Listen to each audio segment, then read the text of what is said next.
What's going on, folks? I'm Ned from NZXT, otherwise known as your friendly neighborhood basement dweller. Don't worry, ma'am, I am from the internet. Now I need to talk about Next, NVXT.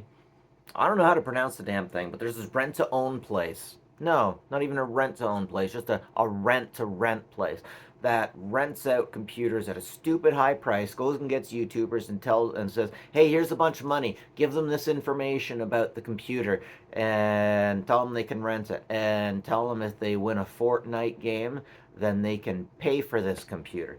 Man, it's just giving this information. Wow. And to rent this computer is unbelievably phenomenally expensive. By the time, wow, it's just stupidly expensive to rent this computer. I mean, maybe it is rent to own, but anyways, by the time you're done the contract, you paid $15,000 for a $3,000 computer, and it's just stupid. It's just stupid. These rent to own places are the the the worst, most predatory places because they're when it comes to it at the end, you don't have that money to spend. These people renting to own, you don't. There's almost never a good idea to do it because by the time you're done paying, you have spent so much money. But it's not just those practices. They go beyond that and they swap out parts and they don't advertise it. And then if you call them up with an issue, they'll give you extra stuff, but you have to keep it. You have to keep every keyboard, every mouse pad, everything. And it's really heartbreaking. It's really heartbreaking. So if you look at business and see what business does to individuals, holy shit, it makes you believe in shape-shifting lizard people. Not like lizard in the skin, but lizard in the brain. These things that they'll do to people. These things that they'll do to people. These things that they'll let people get away with. I know even Sears way back in the day, I heard a situation where people's grandparents bought people computers. I would later help them phenomenally, but they bought it through Sears in a way that was almost predatory, the way they had to pay it back. There are laws now to make sure that this stuff can't happen. There will be better laws to make sure that this stuff won't happen. But what really bothers me is we're in a really bad time. And companies are doing more and more to make money because they need profits year over year profits, even in the depression, because if the stockholders don't get this year over year stuff, everyone's going to be really pissed off. It's just phenomenal. It's freaking phenomenal. And if you look at the S&P 500, the S&P 500 are like the top 500 performing, I believe, no, this, yeah, the top 500 performing companies of some sort or other. They all do great. I swear to God, it could all be a depression, and that would keep going up. Somebody told me that no, if you look at Donald Trump's investments, if instead of doing what he did, if he just went with the S&P 500, he would have done a lot better. Got a buddy who's a plumber who has a lot of investments. He's got a lot of money, and his buddy was like, "I'm just investing in the S&P 500." It's like there's no way the S&P 500 can do anything else because it literally takes blood from stones and kills people. And I can't say that, I take that back, but it is like the rest of the country can be burning and the S&P 500 will just keep frickin' going up. It's as if Wall Street and Bay Street in Canada are pulling so much life force from the entire neighborhood. Like in Toronto, Queen Street's dead. I am Queen Street. I'm Queen Street. anyways, I'm sorry. I'm just thinking about so much that we've lost in Toronto.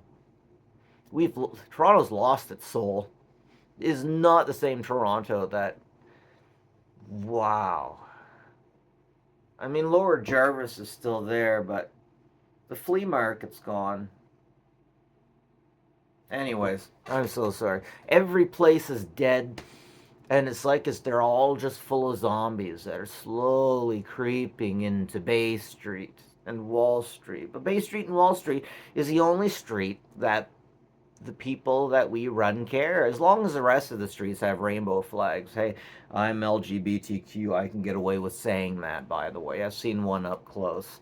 You got to be real careful about the LGBTQ mob on YouTube because they will freaking jump you. They will freaking jump you and burn you down with all of the hatred that they have gotten from evil people if you just if you're just confused and you say the wrong thing. And that's why Camilla lost and the Trump is in, and nobody wants Trump in. But anyways, getting back to business, business is so unbelievably predatory that it is taking money away from the bottom unreasonably. And because of the money it is taking away from the bottom unreasonably, in these countries, in the West, business is doing so unbelievably good. Damn, business is doing so unbelievably good, but it's taking the money away from the lower class. The lower class is having a really freaking rough time. I have a family living across the road from me in a trailer, and it's winter. That breaks my heart.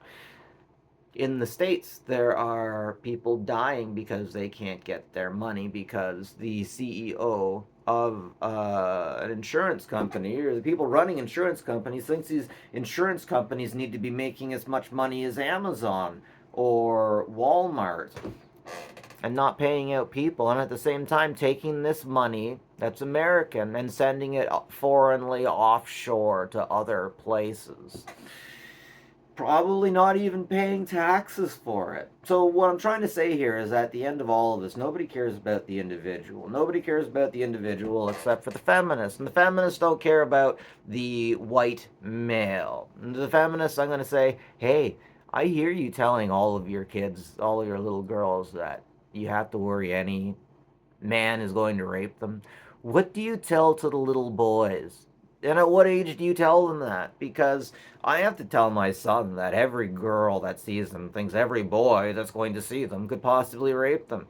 I'm walking on the other side of the road these days. So what I'm saying is we're screwing everyone and we don't care about the individual at the end of it. Not only that, but we're importing so many people from other countries that don't care about the underdog. They don't care okay, let's talk about the the caste system. We're letting people in with open hearts from other countries who they themselves wouldn't let in everyone with open hearts. And if you're here from a country that has a caste system, if anybody treats you poorly because your skin is dark, make sure you rub it in their face. For me, for me, that they are in a free country and they get to have whatever color skin they want. Sometimes I wish I could change the color of my skin a little blacker just to piss off these individuals that come from other countries that think that they get a better life just because their skin is lighter, that come from other countries that believe that if you have a darker pale skin you are an untouchable class. Guys, that is un-Canadian. That is so un-Canadian. We're not looking out for the people at the bottom anymore. We're not. We're trying to use them. And that's making us monsters. We're not looking after the people on the bottom. Hell, we figured out that the police don't even have to watch out for us. They have to protect our stuff. They don't have to watch out for us. They have to protect our stuff. We need to watch out for the underdog, guys. We need to watch out for the stupid person who's poor. 10% of people are going to be so stupid that they need help. That they need help. And we need to keep these guys protected because the people at the top are only interested in watching out for themselves and their friends. We ain't their friends. Remember George Carlin? It's a big group, and you ain't part of it. And I mean that. And now that this Hunter Biden thing has gotten off, now that Hunter Biden has gotten off with everything, now don't you dare say, yeah, I would do it if it was my kid too. Because we're not supposed to do that when we're in places of power. We elect people in places of power so that they will be great, so that they will be better. But we're in this place where we think if you have power, might makes right, and you are automatically a better person. That's not how it freaking works. You don't have a heart full of love if you just join the LGBTQ, the same way you don't have a heart full of love as soon as you join a Christian church. Same with business. Same with business. But business isn't trying to have a heart full of love. They're just trying to make money. Money for the people at the top. Things are getting so hard for the people at the bottom. Guys, people in the middle class don't even know how hard it is for people at the bottom. Any one of you, if you were to lose your wife in your house right now, you would not recover. And you would go insane figuring out what's going on. There are multiple different realities that we're living in right now. And very few of them actually look down and see the objective reality of the individual. At the very top, everyone's just so happy.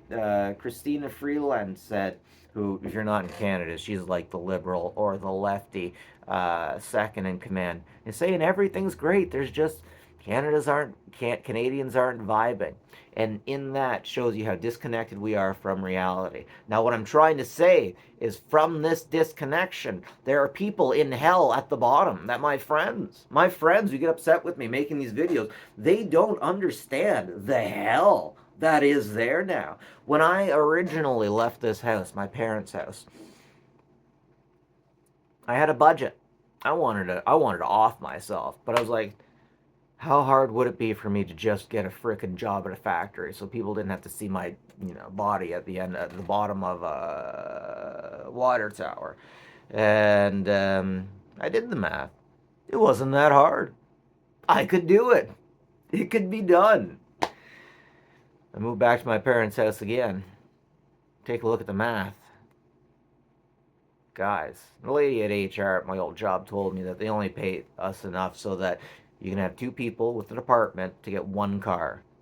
What happens if you need two cars? There's no public transit around. It's just villages that we're in.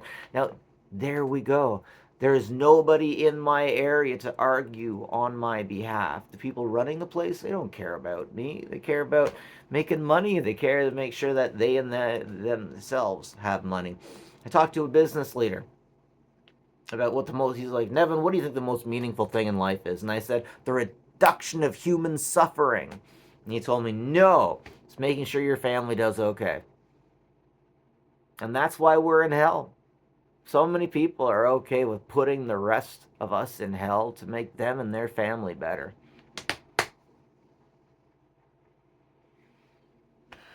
And that's why we're having this problem with the rent to own computer thing. That's why we're having problems with CEOs getting capped.